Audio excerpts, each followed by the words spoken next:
po masasabi niyo po sa nagaganap na napakalalang korupsyon sa ating bansang mahal na Pilipinas?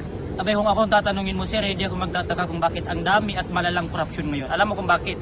Kasi noong panahon ni PRRD, walang korupsyon na nagaganap dahil lahat sila takot kay PRRD.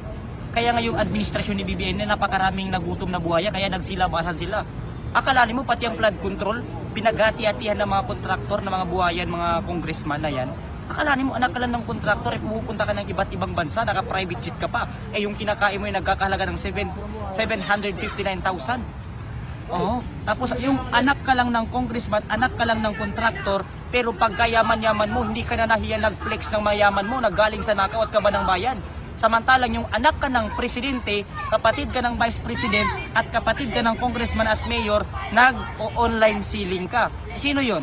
Si Kitty Duterte, nag-online selling. Tapos yung anak ng mga congressman, anak ng kontraktor, na mga walang hiya, na mga kurakot, abay hindi na nahiya, nag-flex sila ng mga yaman nila.